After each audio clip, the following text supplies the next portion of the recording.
Everybody get up, no need to cram now. We got a real jam going down, going down, going down, going down, going down, going down. Welcome to the IntelliJAMS. Look at this sign. You got it up. Dude. For anyone who's audio only, which I don't even know if we do an audio only version of this podcast, but I have the most awesome neon sign behind me. It's looking good. Hopefully I'll get mine up soon. Yeah. This is we got to get everyone one of these logos. This is gonna be a trademark of Intelligems. The New York office has one too. They haven't said anything about it yet, but I know that one has been sent there. Anyway, Adam, what do you want to jam on this week? Okay, so something I've been thinking about a lot. We're 10 days out from Father's Day.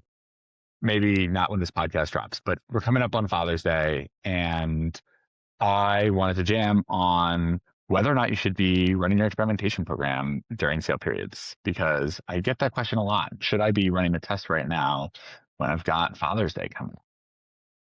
This is a really interesting one. I hear this all the time, and I'm really curious to get your perspective on this. And I think one of the common reasons I think I see two camps here.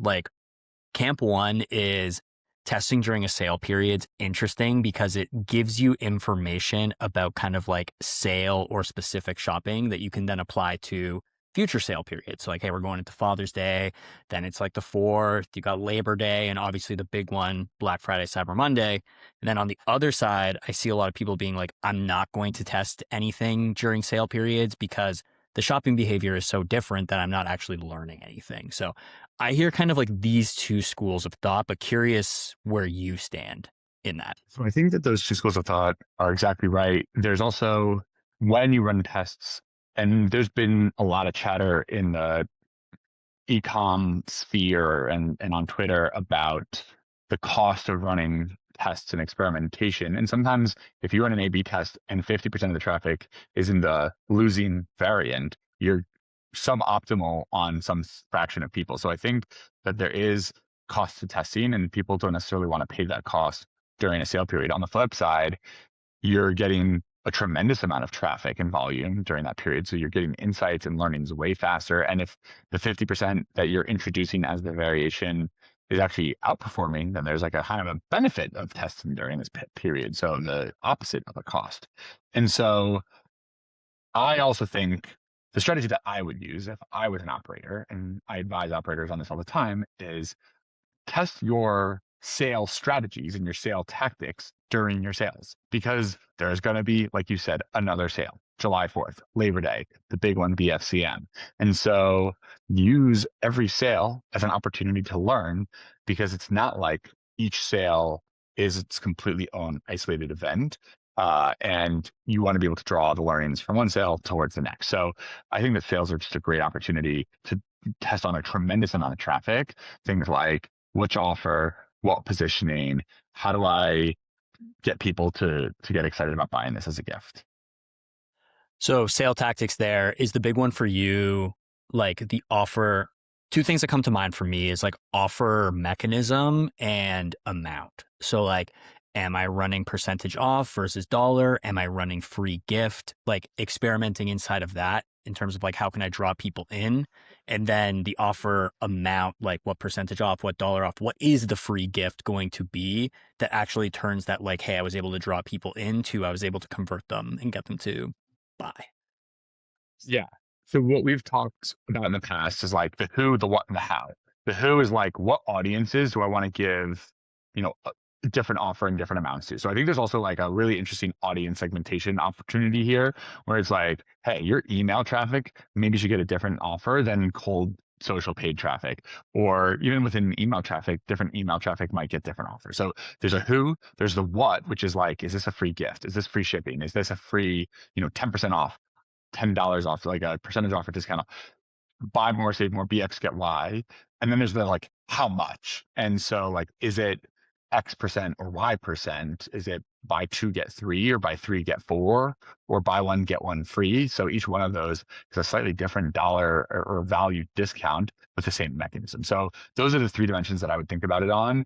And exactly those 3 things are the things that I would test. And obviously underpinning all of that is how well it's merchandised throughout the site. Is this in the banner? Yeah. Is this on the PDP? Is this in the cart? Where am I getting the feedback that the sale is running? And I need to be able to understand it, because if you're providing an offer, it's clearly like generally offers run with an incentive. It's like to buy more or to spend more or to get you to buy it all. Like that offer incentive is going to be wasted if people don't understand what the incentive even is and can't contextualize or conceptualize that incentive. Talk to me a little bit more about that. Cause like when you said okay, we got who, what, how much, the who on the traffic segmentation, you said like, hey, someone coming in through email or maybe like specific segments inside of those emails. What I wanted to like double click on something because like I know what you're saying to do here, but for someone listening, they might think of it as like, oh, put that offer in front of someone in the email and like send them to a specific landing page. But then you just talked about like all the merchandising that happens here. So like when you're talking about that channel segmentation and like who's coming in and merchandising that, like how do you like, is that easy to do? How do you do that? I'm kind of giving you a softball here on like IntelliGEMS can help with this because I think people, if they don't know it's possible, they tend to just do something super basic, super easy, and you don't have to. Yeah.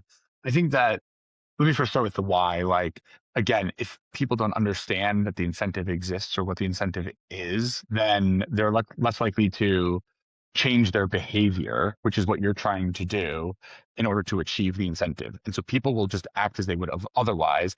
And then your incentive, you're just giving away either a free gift or a percentage off to the people who would have otherwise done that behavior.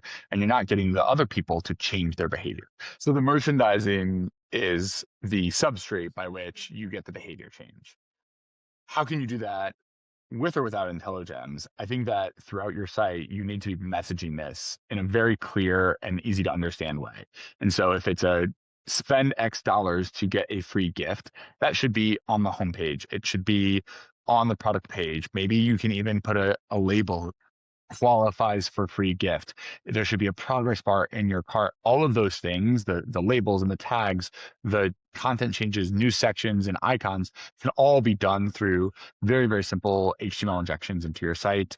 We have AI agents to be able to prompt, hey, I want this type of injection, and it can go and do that. So I think that don't let the implementation of that scare you away. There's a very, very important, strong reasoning into that. And so I think absolutely, like maybe if I were to hammer one thing here is not just let's use our sale periods to test, let's make sure that we're testing really strong merchandising of those offers and discounts. Cool. So in summary here, should you be testing during a sale period? There was the two schools of thought. You're going to have more traffic. So like you can use that traffic to test like some of these smaller things and potentially like get some learnings out of that. But your bigger recommendation is use these sale periods as like simulations for other sale periods. Test the offer, test the merchandising, who, what, how much, because what you learn in a smaller sale period can be learnings that are applied to bigger sale periods. And this is cyclical and annual, and there's going to be Father's Day next year and in 2028 and 2029. So this is like, we're all in this for the long haul. And obviously we want this year's Father's Day to be great, but also we've got a lot more holidays coming up. Cool.